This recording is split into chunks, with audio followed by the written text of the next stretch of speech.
In this video, I'm going to be testing a new dropshipping product for my Shopify store for 24 hours through Facebook ads, and at the end, we'll see what the results come to be.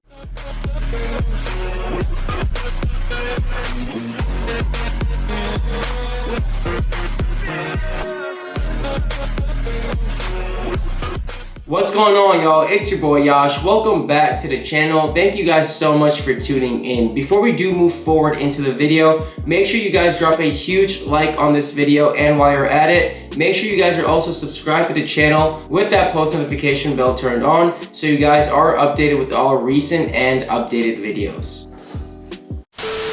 So I thought to myself, why not do another dropshipping challenge video? The last one that I did upload on the channel, you guys liked it a lot. And on top of that, you'll be able to actually implement all of these direct steps to your own stores as well. Not only will I be showing you the potential winning product, but also the exact product page, how I structured it, and also the ads manager as well in terms of how I went about things in the setup of the ads for the product. How I found this product is actually a little bit interesting. I wanted to take a little challenge or twist to it, and I actually asked one of my one-on-one coaching students to select and pick a product for me to test for this video. So hopefully he did a good job. If you are curious about the one-on-one coaching program, you guys can click the link in the description down below. I do only work with a limited number of people every single quarter, so if you are interested, definitely click the link in the description down below and you can apply for the one-on-one coaching program. Without any further ado, let's hop behind the screen and get started with this 24-hour dropshipping challenge. So this is the product. I think it's very cool. It's called the Bird Stained Glass Window Hangings. This is a home decor product. People can choose to hang this on their windows or even outside on their porch or whatnot. I think as the weather's getting better in most geographic regions, this is definitely a great product that people can buy for their homes or their living spaces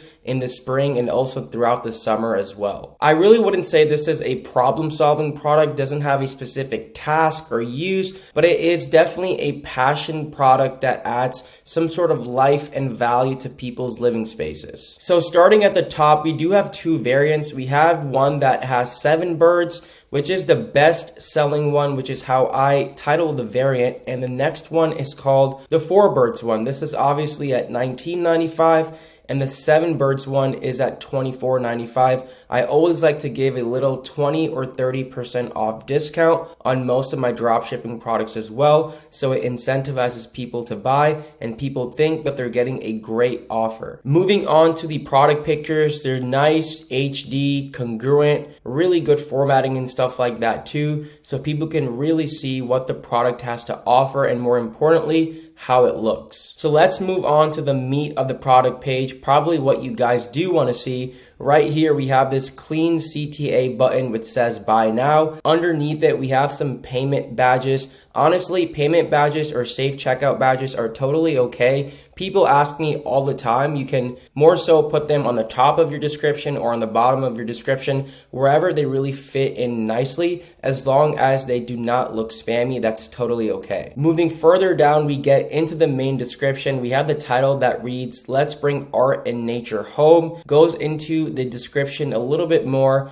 We have some images, really, catches people's interest about the product, some features and benefits, aesthetically handcrafted piece of art, unique, magical, and versatile home decoration, durable and hand painted. This is hand painted and handcrafted, which definitely adds a high perceived value to this product. Moving on, we have a healthiest abstract art because it is non-toxic, anti-allergic, so on and so forth. And we are also saying that this is a really good gift idea with multiple applications, Mother's Day, Father's Day, so on and so forth. As we're scrolling down, we have some specifications. People are oftentimes curious about the material and the sizes of the product and whatnot, so very important to make sure you do include that. We also have a note, and it's just saying that each one is uniquely handcrafted, so it might be a little bit different than the pictures in terms of the one that the customer actually receives. And as we're moving down the description, it just includes what the package includes so people know what they're receiving. I also have this little urgency and scarcity message. It says very limited stock available. And I have these 4 little trust badges right here that read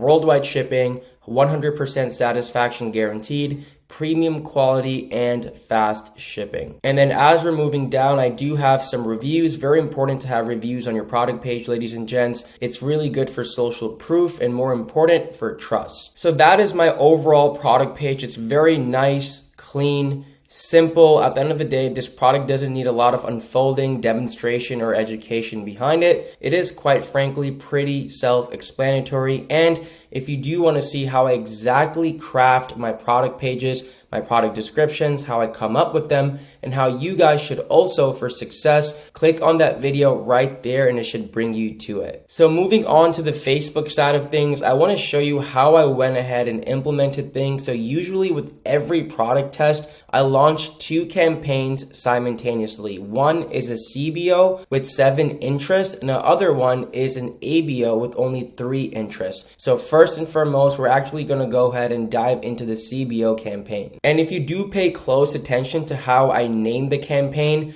this is how I go about it. I like to keep things very structured and very organized for myself in my ads manager. I start out with the date of the actual day I'm launching the product, the title of the product, which is Bird Glass, cold test 1, because we are testing towards a cold audience, and then CBO as it is a CBO campaign like I mentioned earlier. So let's go ahead and click on the campaign and go towards the ad set level. As you can see, I have 7 ad sets right here. 1, 2, 3, 4, 5, 6, and 7. So each of the 7 ad sets are exactly the same, ladies and gents. The only thing that is different ad set to ad set is the interest that I have within it. These are the following interests that I have: House and Garden, which is a magazine; Ideal Home; House Beautiful; Decorative Arts; Home Decor Products; Gardening plus Garden, which is a stack interest within the ad set; and last but not least, L Decor. And if you already did not notice, what I also like to do is put the size of the audience just for my reference right next to the interest name for that given ad set. So as promised, let's go ahead into one of these interests so you can see exactly how I structured it, and we'll also dive into the ad copy and ad creative I'm utilizing for it. Awesome. So ad set name, which is the interest itself, like you guys saw before. The conversion event location is website, as we are driving traffic to a Shopify store. The conversion event is a purchase. I always optimize the pixel for purchase, as that is the end result we want people to actually go through with. Schedule is the following day at 12 a.m. I always like to launch any new ad sets and campaigns at 12 a.m. for 2 main reasons. For one, you want to make sure it optimizes properly. So at 12 is the new day. That is the new ad cycle. So it does optimize properly from the get-go. And the second reason is that it has an even amount of time to spend throughout the day. For example, if your ad set or campaign just starts at a random time, let's say at 9 a.m., well, guess what?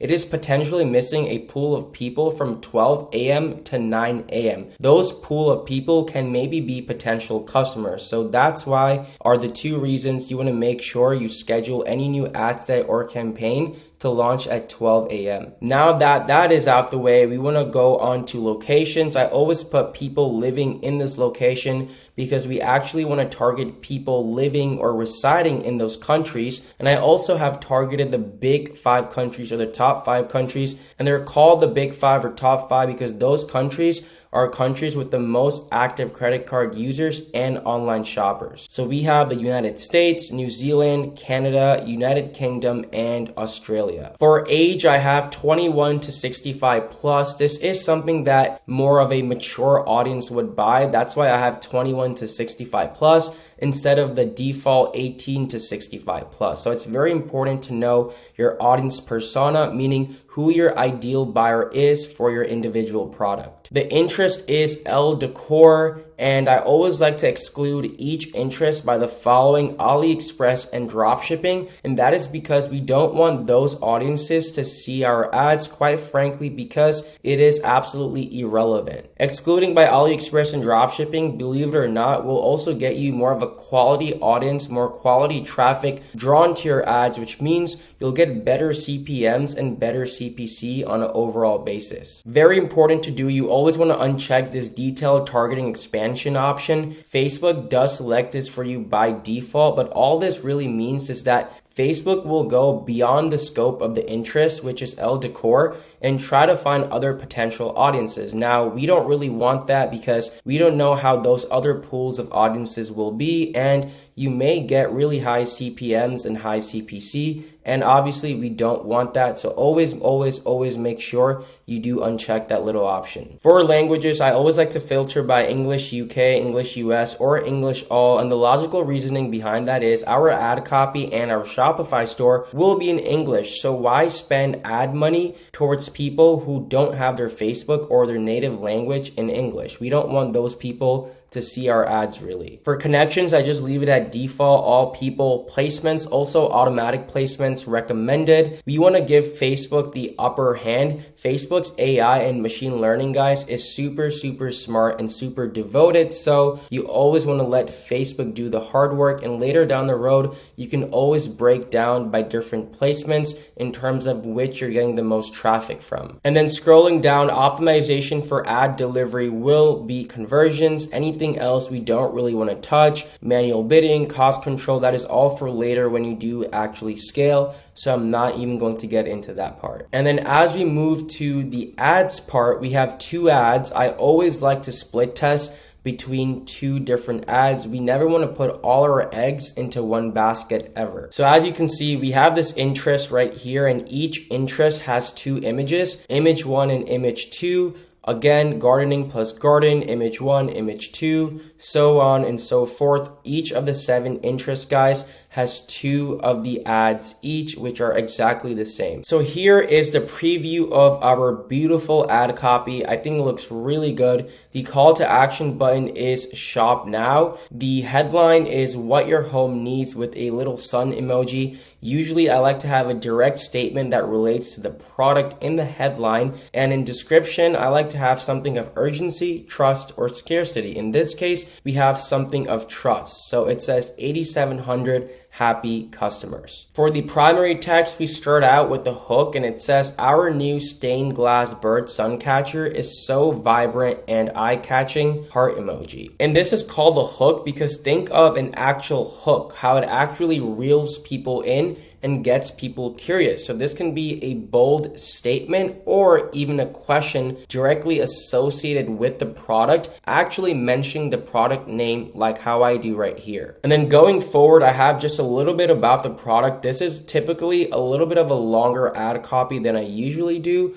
but I think it does a very good job, as people will be curious what this really symbolizes in terms of the product. So we have the hummingbird, cardinal, bluebird, and Baltimore Oriole are very attractive and cute birds, bird emoji. Notice how I don't also overdo it with the emojis. 2, 3, 4 emojis are totally fine. At the end of the day, you want to look like a legitimate brand that has authority. Having a lot of significant and symbolistic meaning, the sun catcher will magically change your home to the happiest place of living, full of joy and happiness. This is an ad copy that touches people emotionally because that is, quite frankly, the nature of the product. And then we're wrapping up with a little call to action, 50% off Mother's Day sale, emoji, and bit.ly link. I always like to use bit.ly because that does shorten up the URL, and the ad copy usually looks a little bit cleaner. So this is the image or picture I'm using. Quite frankly, I didn't have to use a video. I could have, but again, the product is pretty self-explanatory. So this is the first image I am using. So this is the second ad I have for the ad set, and all I have changed is one variant, which is the image or the visual itself. I always like split testing and changing one variant at a time so you can see what's underperforming and what's overpowering. The ad copy is exactly the same when it comes to primary text, headline, and description. So the only main difference is this is more of a elongated horizontal picture compared to the other one, which has more of a 1:1 or square ratio. Other things you can do, maybe instead of this one or having a third image,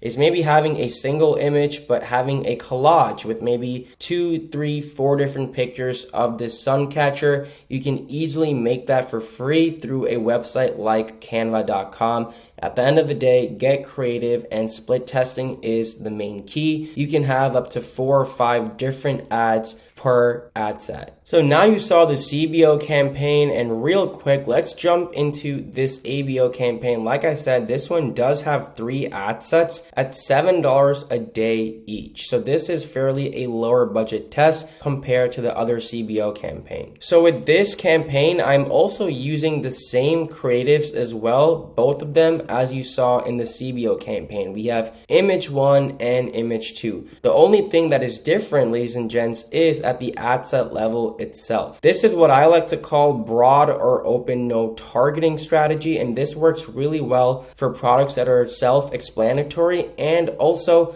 mass targetable and mass approachable, like the one that we have right here, one that can appeal to a vast majority of the audience out there. So each of these ad sets is exactly the same: open no targeting 1, 2, and 3, but obviously each one will cater to a different pool of audience because that's what Facebook's algorithm does. So let's go inside one of these ad sets and you'll see there are only 2 small differences. The first difference is I'm only targeting the United States because that is the most prominent country when it comes to dropshipping in general. That's why I have US listed for each one of them as the country, so I know that is different. And second, like I said, this is open or broad no targeting. So I do not have any interest within each ad set. The only thing I do have is I narrowed down by AliExpress and dropshipping. You always want to do that no matter what kind of ad set you're dealing with. So I have 3 of the exact same ad sets. This is the first one, this is the second one, and this is the third one. There's absolutely nothing different, but Facebook will cater to a different audience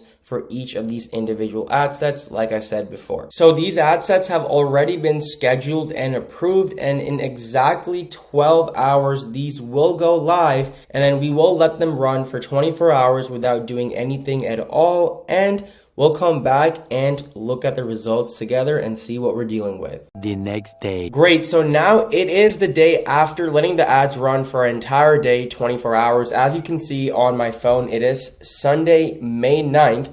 And these are the results for Saturday, May 8th. We were actually able to get 3 sales, $87.04 in total. We also got a whopping 165 online store sessions, so not too bad. And I know the conversion rate, 1.82%, is not the highest. We want that between 2 and 4%, to be honest. Nonetheless, this is only the data for day 1, so stuff can adjust after that. We're going to be taking a look at the ads for that one day alone, but the ads are still running, and as you can see today so far, we have done about $90 in sales, and the online store conversion rate is way better at 4.41%. And just to explain, this happens with a lot of products. Like sometimes day 1 really won't be the most optimal, but as the ads optimize and branch into other pools of audiences, the metrics can improve on the store side and the advertisement side. Speaking of advertisement side, let's actually look at the metrics for Saturday, May 8th on our Facebook Ads Manager. So it does look like the ABO campaign with the 3 ad sets did not really get us any sales, but again,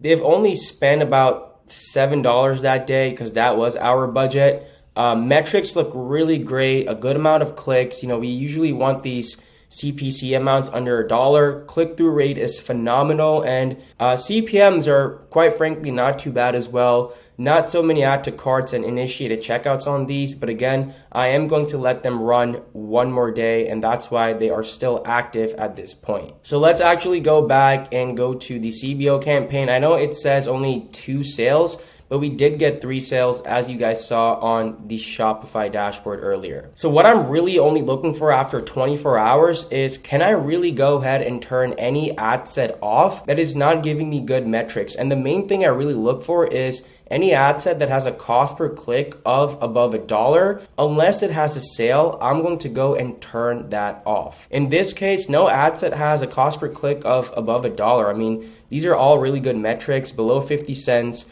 Click-through rate looks absolutely amazing, and our CPMs are really, really, really good as well. So we did get at least what the data can tell us. I know there's 1 sale missing.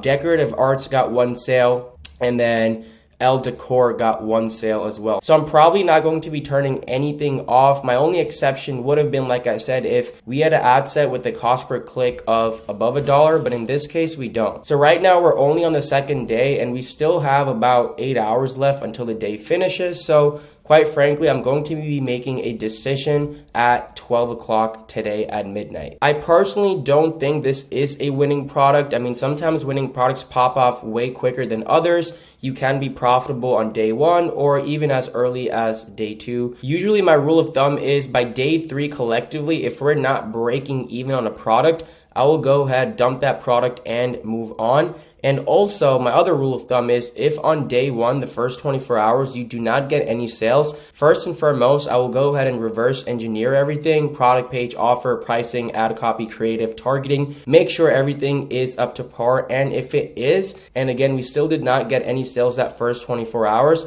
I will go ahead and turn the product off. And there you guys have it. Thank you for sticking till this point in the video. I hope y'all enjoyed. I did want to be a little bit more detail oriented in this challenge compared to the last one I uploaded because I want you guys to see how I go about things. I'm completely an open book when it comes to this kind of stuff, and I really hope you guys can go ahead and implement it on your own businesses. As always, if you guys do have any questions, thoughts, or concerns, feel free to drop them in the comments down below because I do reply to each and every single one of them. Furthermore, feel free to check out all the links and resources down in the description down below, as they can be very helpful for your Shopify dropshipping business. As always, stay safe, keep working hard. Until the next one, I'll see you guys soon.